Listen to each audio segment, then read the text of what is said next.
Hello everyone, welcome back to my channel learning with Ayesha. तो पहले मैं आपको बता दूं कि पहले मेरे चैनल का नाम दूसरा था, मतलब मैंने पहले स्टडी बस रखा था, लेकिन मुझे उसमें बहुत ज़्यादा प्रॉब्लम्स आ रही थी, तो मुझे अपने चैनल का नेम चेंज करना पड़ा। तो बिल्कुल भी मिसअंडरस्टैंड मत कीजिएगा कि मैंने अपना नाम ये चेंज कर दिया या फिर किसी और का कुछ कर लिया। ऐसा कुछ भी नहीं है, मेरे को प्रॉब्लम्स आ रही थी, इस वजह से मुझे अपना नाम चेंज करना पड़ा चैनल का। अब मेरे चैनल का नाम है लर्निंग विद आयशा। तो आज की वीडियो में पहले मैंने ये बता दिया, अब हम अपनी वीडियो शुरू करते हैं कि हमें आज की वीडियो में पढ़ना क्या है। तो ये वीडियो बीए प्रोग्राम और बीए ऑनर्स के लिए एनईपी के हिसाब से ये न्यू एजुकेशन पॉलिसी जो हमारी बनी थी 2020 में, पहली वीडियो में मैं आपको कंप्लीट करा चुकी हूँ हमारे रंगमंच का फर्स्ट चैप्टर, जो कि था नाट्यशास्त्र, भरत मुनिकृत नाट्यशास्त्र। तो उसके बारे में मैंने आपको रंगमंच के बारे में भी बताया था और नाट्यशास्त्र के बारे में भी बताया था। तो मैं थोड़ा सा पहले ऊपर से एक बार और बता देती हूँ कि नाट्यशास्त्र क्या होता है। जब हम नाटक के बारे में, कि कोई भी नाटक किस प्रकार से बनना चाहिए, उसके बारे में जब हम शास्त्रीय जानकारी प्राप्त करते हैं तो उसे नाट्यशास्त्र कह देते हैं। और जब हम कोई भी नाटक जिस चीज पर देखते हैं, जिस स्क्रीन पर देखते हैं या जिस स्टेज के ऊपर देखते हैं, किसी थिएटर में देखते हैं, उस जगह को हम रंगमंच का नाम देते हैं।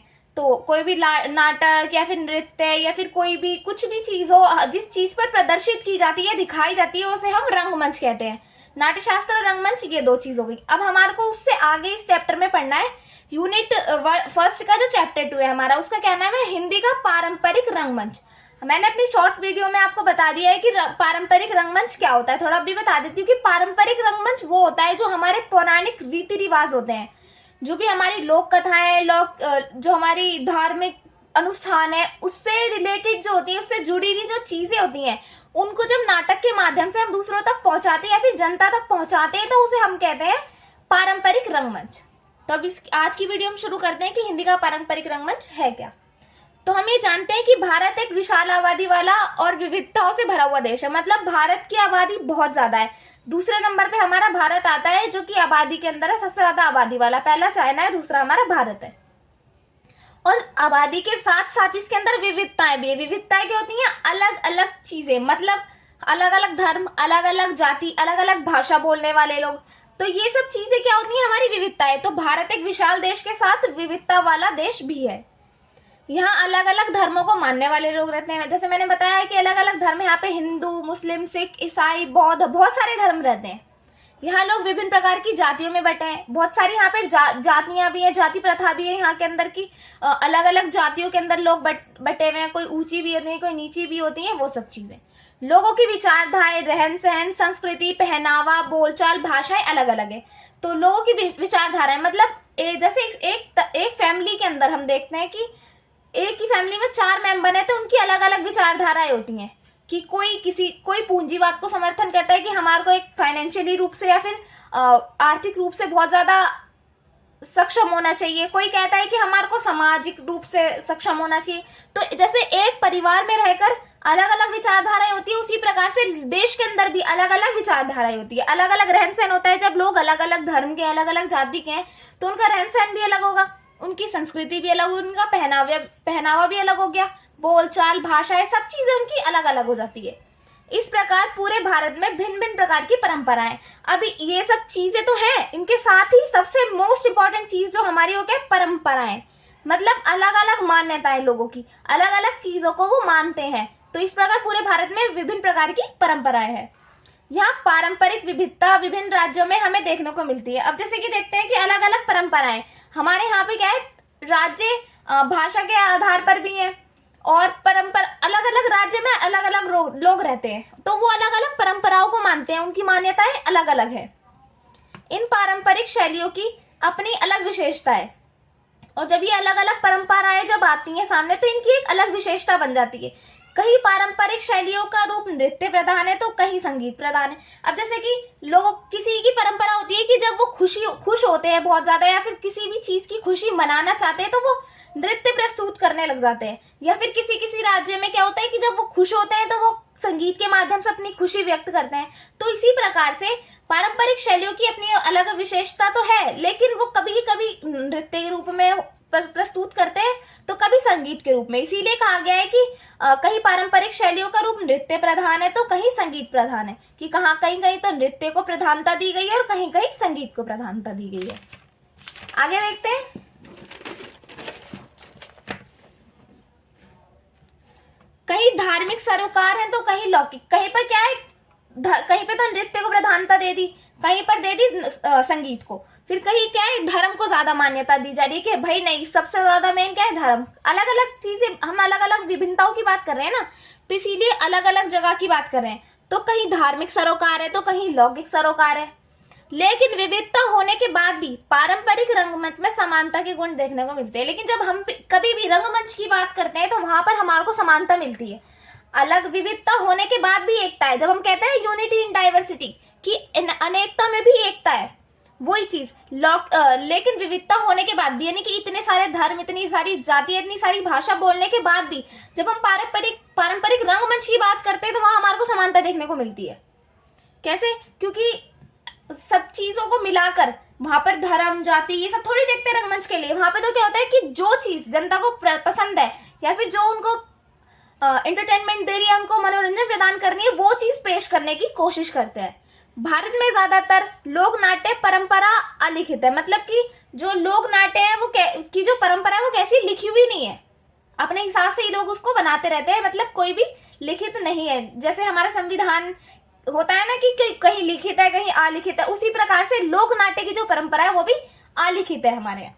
इसीलिए इन पारंपरिक शैलियों के उद्भव और विकास की सटीक जानकारी नहीं है। और जब ये लिखे हुए नहीं है, जब लिखी हुई होती है चीजें तो हम पढ़ते हैं, उसको आगे बढ़ाते हैं। जब कोई भी चीज अलिखित होती है तो हमको उसके बारे में सिर्फ सुनी सुनाई बातें मिलती हैं, और जब हम सुनते हैं तो हमारे को कुछ बातें याद रहती हैं, कुछ हम भूल जाते हैं। तो इसीलिए पारंपरिक शैलियों का जो उद्भव है और जो विकास है कि किस प्रकार से हुआ, उसके अंदर कैसी कैसी शैली थी और कैसे कैसे उसका विकास हुआ, कैसे कैसे उद्भव हुआ, उसकी कोई करंट या फिर कोई ढंग से कोई जानकारी नहीं है हमारे पास। विभिन्न कथाओं और विद्वानों के मत के आधार पर पारंपरिक रंगमंच के उद्भव और विकास के बारे में केवल अनुमान लगाया जा सकता है। अब क्या है, विभिन्न कथाएं और विद्वानों का मत है। जो बड़े बड़े विद्वान होते हैं वो क्या कहते हैं कि जो पारंपरिक रंगमंच है उसका उद्भव कैसे हुआ या फिर विकास कैसे हुआ, उसके अंदर सिर्फ अनुमान लगा सकते हैं। कोई भी हमारे पास सटीक जानकारी है ही नहीं कि भाई कैसे कैसे उद्भव हुआ, कैसे कैसे इसका विकास हुआ। आगे बढ़ते हैं। अब है पारंपरिक रंगमंच का उद्भव और विकास। अब हम देखते हैं कि कैसे कैसे इसका उद्भव हुआ और कैसे कैसे इसका विकास हुआ। पारंपरिक भारतीय रंगमंच में पुराने रूप, रीति रिवाज और काम चलाओ व्यवस्था की आकांक्षा पर जुड़ी होती है। अब जैसे कि जो पारंपरिक भारतीय रंगमंच है, जो मतलब परंपराओं से जुड़ा हुआ रंगमंच है, उसके अंदर क्या होता है, पुराने जो रीति रिवाज है और जो काम चलाओ व्यवस्था होती है या फिर जो भी आकांक्षा होती है वो जुड़ी हुई है, परस्पर एक दूसरे से जुड़ी हुई है। मतलब मैंने आपको बताया था ना कि पारंपरिक रंगमंच क्या है, पुरानी कथाओं से या फिर धार्मिक उत्थानों से जुड़ी हुई जो होती हैं, पुराने रीति रिवाजों के बारे में जब हम लोगों को बताते हैं, बताने का प्रयास करते हैं या फिर बताते हैं, उसको हम कहते हैं पारंपरिक रंगमंच। तो इसी प्रकार से आकांक्षाएं या फिर ये काम चलाओ रूप से होती है। पारंपरिक रंगमंच में एक तरह से अनपढ़ता होती है। अब क्या है, पारंपरिक रंगमंच में क्या है, अनपढ़ता होती है, उसके अंदर पढ़ा लिखापन हम देख नहीं पाते, जिसके कारण इसको नियमित नाटकों की धारणा से अलग रखा गया है। अब क्या है, जब पारंपरिक रंगमंच को किस तरीके से देखा जाता है कि इसके अंदर अनपढ़पन होता है, कि इसके अंदर पढ़ा लिखापन नहीं है, कुछ भी ऐसी जानकारी अच्छे से नहीं है, तरीके से नहीं है, योजनाबद्ध तरीके से है ही नहीं, जिससे हम कह सके कि भाई इसके अंदर पढ़ा लिखापन कुछ है। तो इसीलिए कहा गया पारंपरिक जो रंगमंच है वो किस तरीके की क्या चीज मिलती है, उसके अंदर अनपढ़ता मिलती है, जिसके कारण इसको नियमित नाटकों की धारणा से अलग रखा गया है। मतलब जो हमारी नाटक की धारणा है, जो एक सही बहुत ढंग से बनाई गई जो धारणा है नाटक को लेकर, ये उसको पारंपरिक रंगमंच से बिल्कुल अलग रखा गया है। लेकिन भारतीय नाट्य रूपों में महाकाव्य, पुराणों और गाथा काव्य से जुड़े होने के कारण इनमें साहित्यिकता का गुण भी मिलता है। अब लेकिन ये हमारे पुराने जो महाकाव्य थे या फिर हमारे जो पुराण थे या फिर जो गाथा काव्य थे, वो उनके अंदर उनसे जुड़ी हुई है। हमारी जो पारंपरिक रंगमंच जो है वो उनसे जुड़ा हुआ है। तो इसके कारण इसको क्या मिलता है, एक रूप मिलता है। कौन सा गुण मिलता है, साहित्यिक रूप, कि साहित्य से भी जुड़ी हुई है ये। जब ये महाकाव्य से जुड़ी है, पुराणों से जुड़ी हुई है या फिर गाथा काव्य से जुड़ी हुई है, तो इसके अंदर क्या कौन सा गुण दिखता है हमारे को? साहित्यिक गुण दिखता है।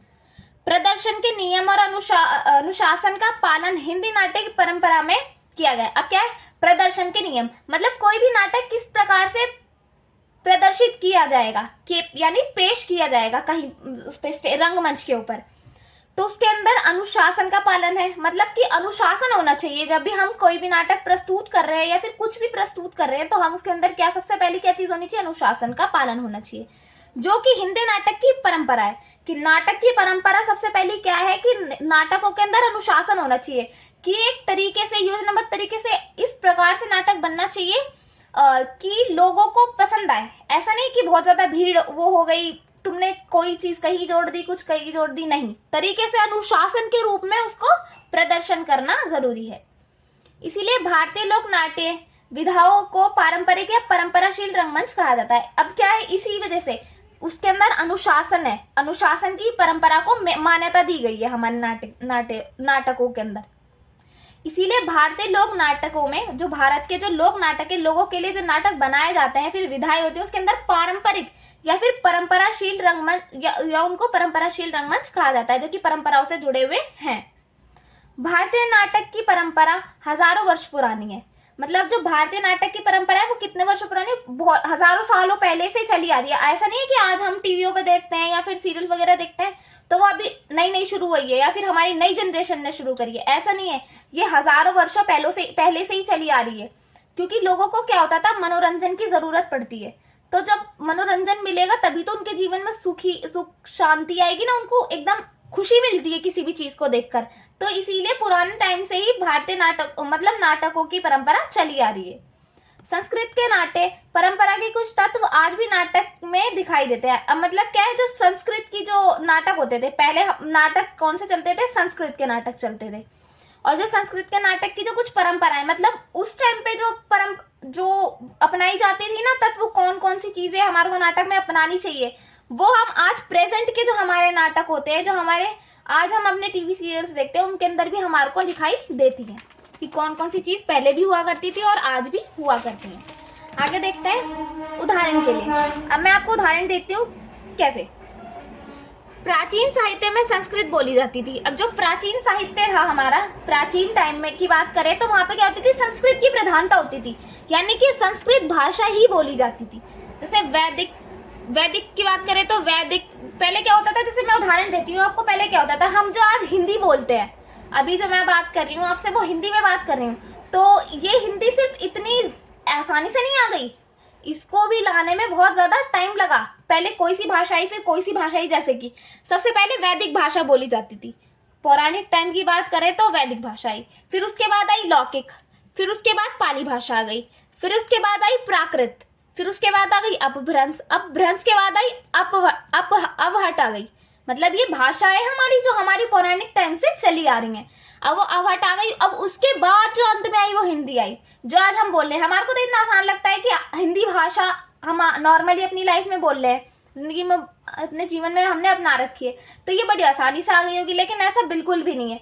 वैदिक काल से हिंदी तक आने में एक बड़ी प्रक्रम लगी, मतलब बहुत ज्यादा टाइम लगा कि कैसे कैसे उसको परिवर्तन किया जाएगा। पहले वैदिक बनी, फिर लौकिक बनी, फिर पाली बनी, फिर प्राकृत, फिर अपभ्रंश और फिर अवहट बनने के बाद फिर हमारी हिंदी भाषा हमारे सामने आई। संस्कृत के नाटकों की विशेषता हिंदी के नाटकों में भी दिखाई देती है। अब जो संस्कृत के नाटक होते थे उनकी जो विशेषता, उनके अंदर जो जो क्वालिटी होती थी, जो विशेषता उनके अंदर होती थी, वो आज हम किसके ऊपर भी देख सकते हैं, वो हिंदी के नाटकों में भी देख सकते हैं।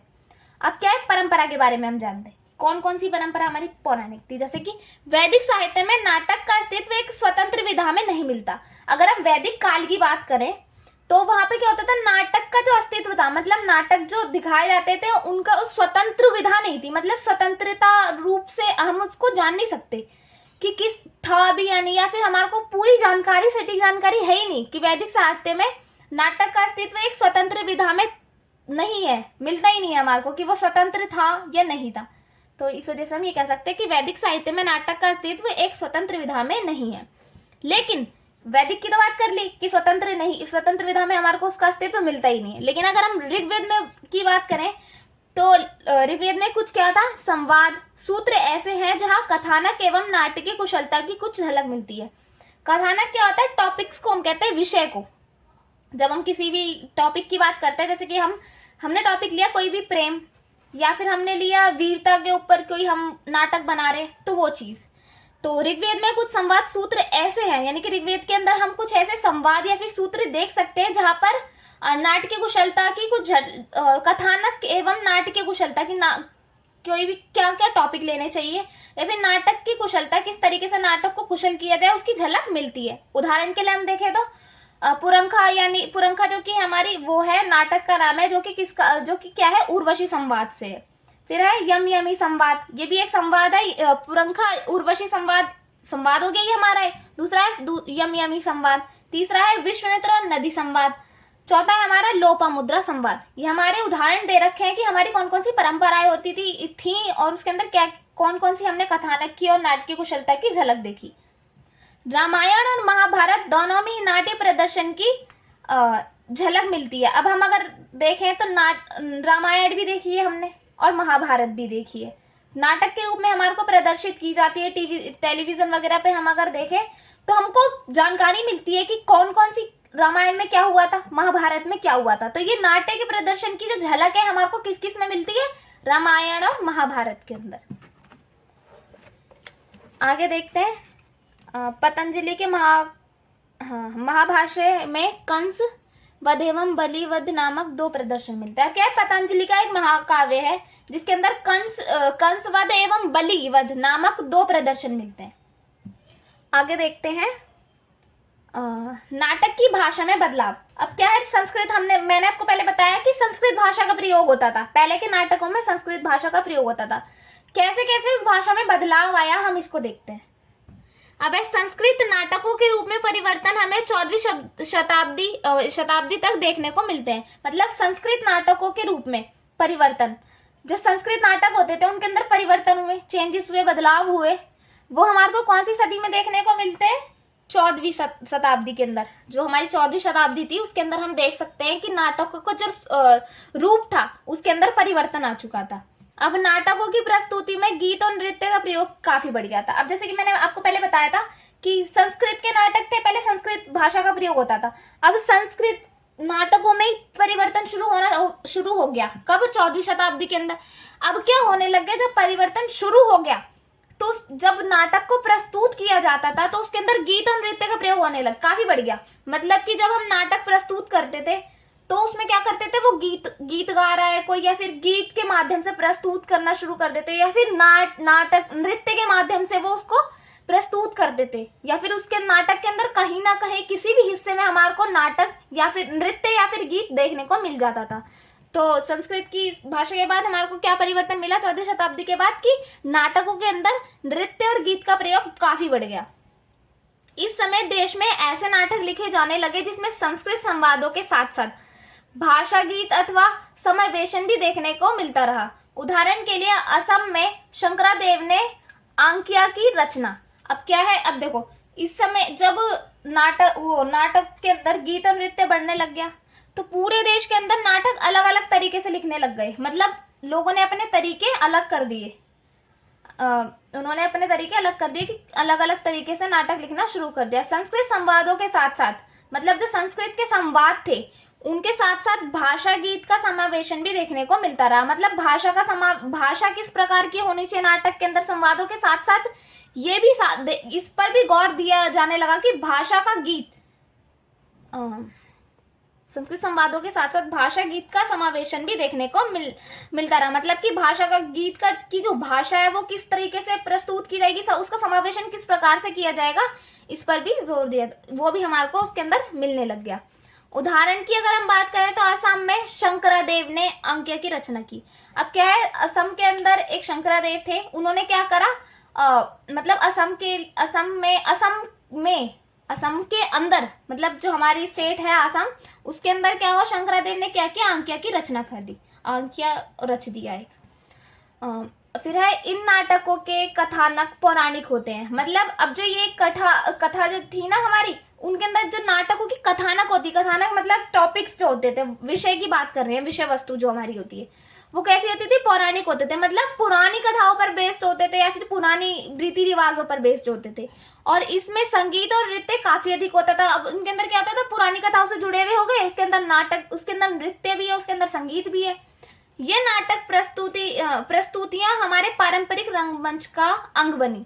अब क्या है, पारंपरिक रंगमंच का हिस्सा कैसे बन गई कि उसके अंदर नाटक, नृत्य को भी शामिल कर दिया गया और संगीत को शामिल कर दिया गया, पौराणिक कथाओं को, पौराणिक चीजों को, पौराणिक कथाएं जो थी या फिर कथानक जो थे, हमारे सब्जेक्ट जिसको हम कह सकते हैं विषय, उनको भी ऐड कर दिया गया। और इसी वजह से नाटक की प्रस्तुति को पारंपरिक रंगमंच का ही अंग बना दिया गया। ठीक है, आगे देखते हैं। रास की परंपरा। रास की परंपरा तो हमें बहुत अच्छे से ही मालूम है। भगवान कृष्ण के बारे में सभी जानते हैं, उन्होंने रास लीला करते थे वो। तो भगवान कृष्ण की लीलाओं का ज्ञान और रास नृत्य पहले से ही प्रचलन में था। मतलब जो रास की परंपराएं थी, मतलब गोपियों, जो गोपी थी या फिर जो भगवान कृष्ण जो थे वो लीला करते थे। मतलब रास की परंपरा बहुत टाइम से ही फेमस है, जो है हमारी, कब से, जब कृष्ण भगवान थे वो क्या करते थे, गोपियों के साथ नृत्य किया करते थे, उन्हें ही रास की परंपरा कहा जाता है। रासलीला में अभिनय, संवाद, नृत्य एवं भाषा गीतों से संपन्न पद्धति की शुरुआत हुई। अब क्या है, जो भगवान कृष्ण थे क्या करते थे, जो गोपियां होती थी उनके साथ नृत्य करते थे, खुद गाते थे। मतलब बहुत से चीज होती थी जो कि अपने भावों को प्रकट करने के लिए, अपनी खुशी को प्रकट करने के लिए जब वो नाचते गाते थे, उसको हम क्या कहते थे, कृष्ण भगवान जो ये करते थे उसको कहते थे रास की परंपरा। अब क्या है, रामलीला में अभिनय। अब जो रासलीला जो होती है उसमें अभिनय यानी कि संवाद, नृत्य एवं भाषा गीतों से संपन्न पद्धति की शुरुआत हुई। अब जब रासलीला शुरू हुई ना, उसी टाइम से ही संवाद भी शुरू हुआ, नृत्य भी शुरू हुआ, उसके अंदर भाषाओं का गीत भी शुरू हुआ, और यही पद्धति तब से ही शुरू हो गई जब से रासलीला शुरू हुई थी। अब जो सबसे इंपॉर्टेंट हमारा टॉपिक है वो यही है जो मैं अब आपको बताती हूँ। इसमें क्या है, पारंपरिक रंगमंच की सामान्य प्रवृत्तियां। क्या है हमारा, पारंपरिक रंगमंच की सामान्य प्रवृत्तियां, मतलब कि एक नाटक किस किस चीज पर बेस्ड होता है, किस किस चीज की जरूरत होती है एक नाटक को बनने के लिए, कि हमारे को क्या क्या जरूरत पड़ेगी एक नाटक को बनाने के लिए। तो सबसे पहले हमारा आता है कथा वस्तु और विषय वस्तु। कथा वस्तु हम किसको कहते हैं, टॉपिक्स जो होते हैं हमारे विषय। वैसे तो मुश्किल हो जाता है समझना कि भाई कथा वस्तु विषय वस्तु, थोड़ा डिफिकल्ट सा हो जाता है, लेकिन इजीली हम करेंगे इसको क्योंकि हम हिंदी इंग्लिश दोनों मिक्स करके पढ़ते हैं। तो कथा वस्तु और विषय वस्तु क्या हो गई, हमारे टॉपिक्स। मतलब विषय क्या होगा, कोई नाटक बना तो रहे हम, लेकिन उसका विषय क्या होगा कि हम किस विषय के ऊपर बनाएंगे। तो पारंपरिक रंगमंच में मुख्यतः 3 प्रकार की कथा वस्तु मिलती है। अगर हम पारंपरिक रंगमंच की बात करते हैं तो उसके अंदर हमारे को 3 टॉपिक्स होते हैं, 3 प्रकार की कथा वस्तु मिलती है कि हमारे को इन्हीं टॉपिक्स के ऊपर अपना नाटक रचना है। तो वो टॉपिक कौन कौन से हैं हम देखते हैं।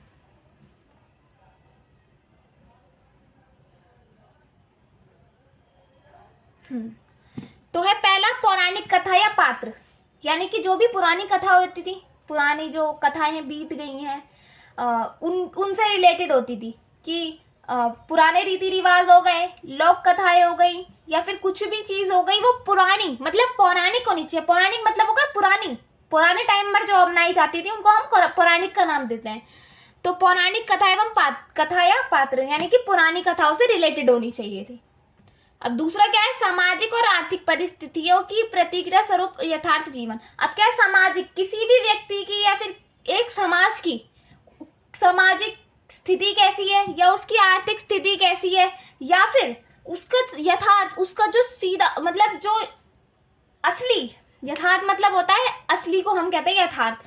तो उसका जो असली में जीवन है, जो एक व्यक्ति का सचमुच में जीवन चल रहा है, कि उसके जीवन में क्या संघर्ष है, क्या क्या परेशानियां हैं उसके बारे में, और समाज में उसका क्या क्या चीजें हैं, उसका सामाजिक स्तर कैसा है, या फिर वो समाज में उसका स्थान क्या है, वो चीज, उसकी आर्थिक परिस्थितियां कैसी है, सामाजिक परिस्थितियां कैसी है, और यथार्थ जीवन के बारे में। दूसरा हमारा ये हो गया, पहला है हमारा पौराणिक यानी कि पुरानी कथाओं से जुड़ा हुआ। दूसरा सामाजिक आर्थिक परिस्थितियां और व्यक्ति के यथार्थ से जुड़ा हुआ होना चाहिए। तीसरा हमारा किस चीज पर होती थी, बनाने चाहिए थे, बनते थे नाटक, प्रेम पर आधारित। अब प्रेम तो हमारे को सबको ही मालूम है कि क्या होता है, तो प्रेम का पर भी आधारित हुआ करते थे। तो ये 3 हमारे टॉपिक जो हमारे नाटक के अंदर होते हैं, 3 मेन होते हैं सबसे ज्यादा। कौन सा? पौराणिक, दूसरा है सामाजिक आर्थिक स्थिति और यथार्थ जीवन, तीसरा है प्रेम पर आधारित, यानी कि हमारे जो लव स्टोरीज वगैरह होती हैं वो चीज। अब है धार्मिक नाटक में पौराणिक कथानकों का प्रयोग होता है।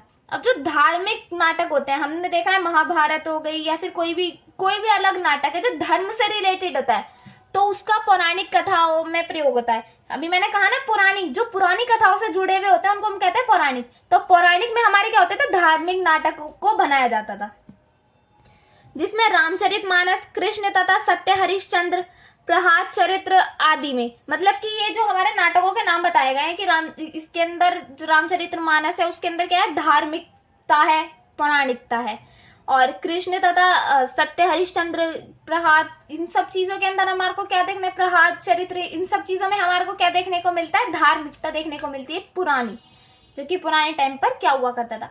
पहला हमारा हो गया कि नाटक किन किन चीजों पर आधारित होता है, किस चीज पर बनता है। तो हमारा पहला हो गया हमारा कथा वस्तु, कि पहली कथा, यानी कि हमारे को टॉपिक कौन कौन से लेने चाहिए नाटक के लिए। और 3 टॉपिक बताए मैंने आपको, वो है हमारे ये वाले, पहला पौराणिक, दूसरा सामाजिक आर्थिक परिस्थितियां और यथार्थ जीवन, तीसरा है प्रेम पर आधारित।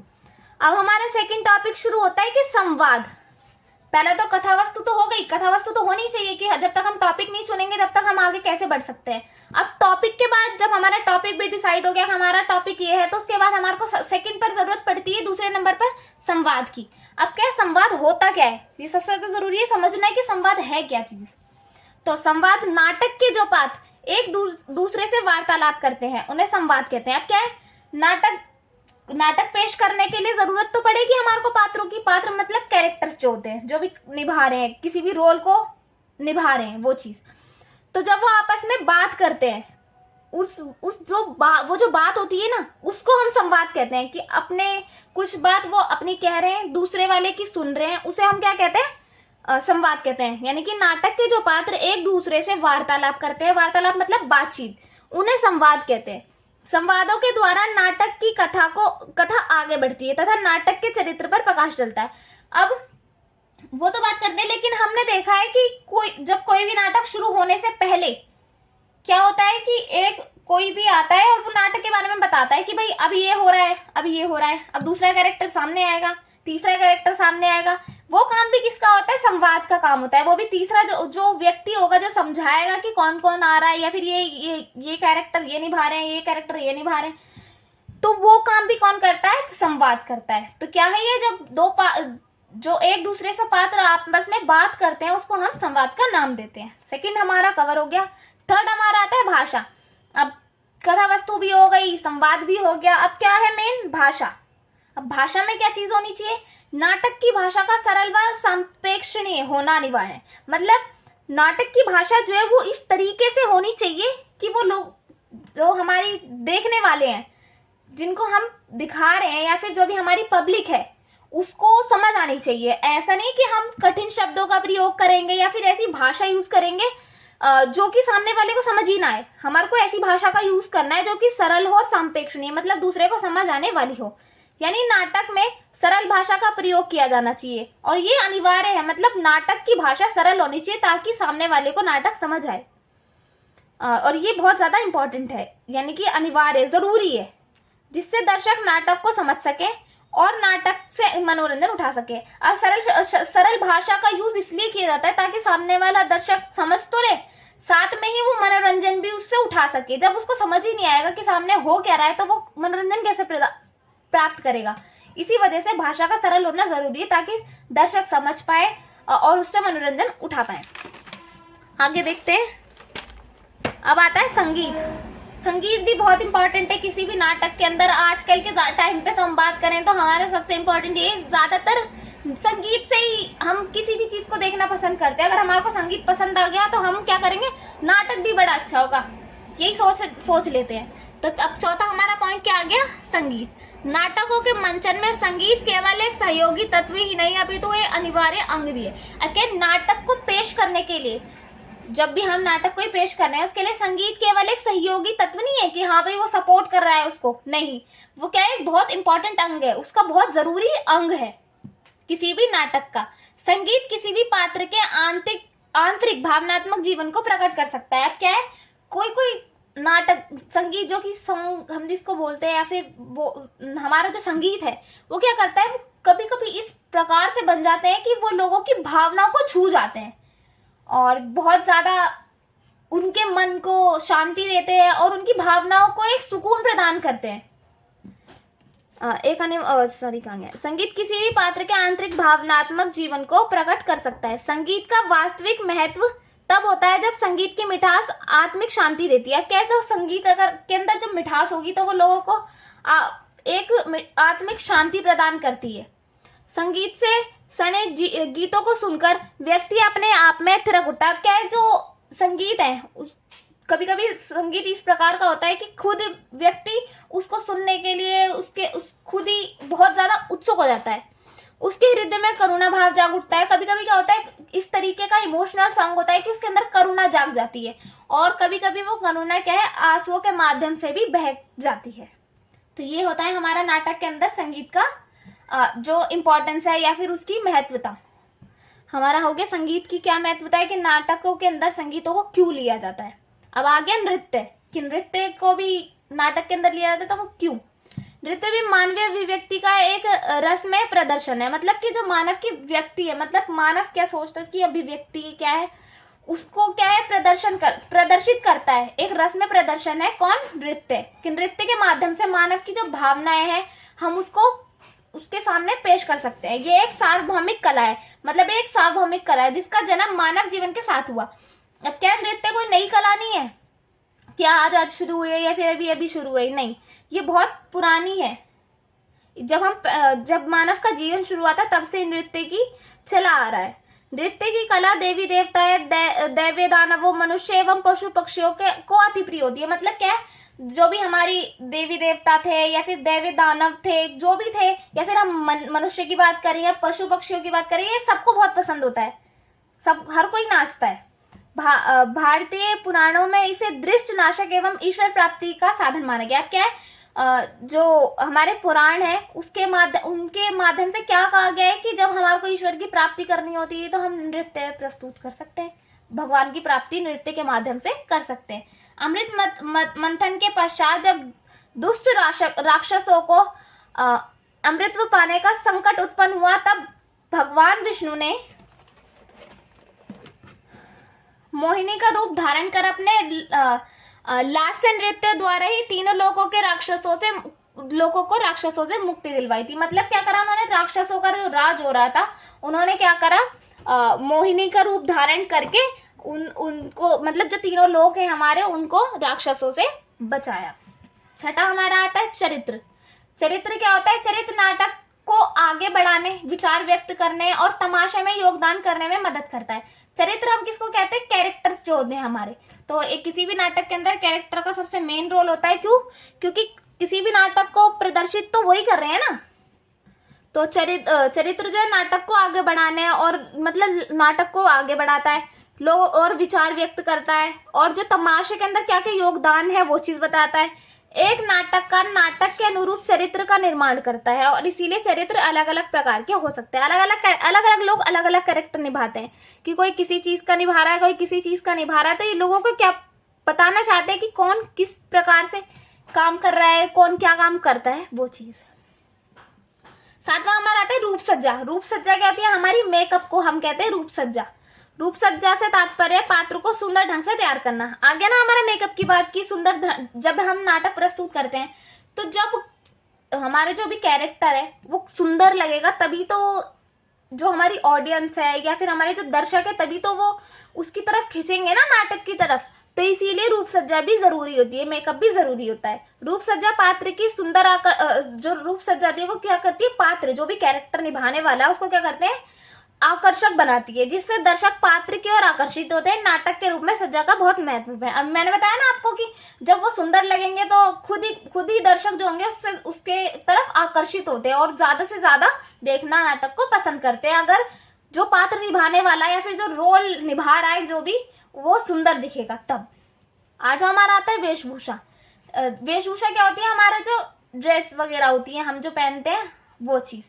फिर नाटक, फिल्म और थिएटर में किसी भी चरित्र को निभाने के लिए कॉस्ट्यूम्स का विशेष महत्व होता है। जो मैंने बताया ना आपको, कॉस्ट्यूम जो भी वेशभूषा जो भी अपना रहे हैं, जैसे कि कोई राम का रोल निभा रहा है, कोई सीता का रोल निभा रहा है, तो उनको उस प्रकार की वेशभूषा भी अपनानी पड़ेगी, पहननी पड़ेगी, क्योंकि इंसान की वेशभूषा उसके चरित्र के बारे में बताती है। अब जैसे कि कोई अपने बारे में इंट्रो नहीं दे रहा, परिचय नहीं दे रहा कि भाई मैं राम का रोल निभा रहा हूँ या फिर मैं सीता का रोल निभा रही हूँ, लेकिन जब वो राम वाले कपड़े पहन कर आएंगे या फिर सीता वाले कपड़े पहन के आएंगे, लक्ष्मण वाले कपड़े पहन कर आएंगे, तो खुद ही बिना बताए ही लोगों को पता चल जाएगा कि भाई ये सीता है, ये राम है, ये लक्ष्मण है, ये हनुमान है। तो ये सब चीजें, ये वेशभूषा का एक बहुत ज्यादा अट्रैक्टिव, बहुत ज्यादा महत्वपूर्ण अंग है किसी भी नाटक के अंदर।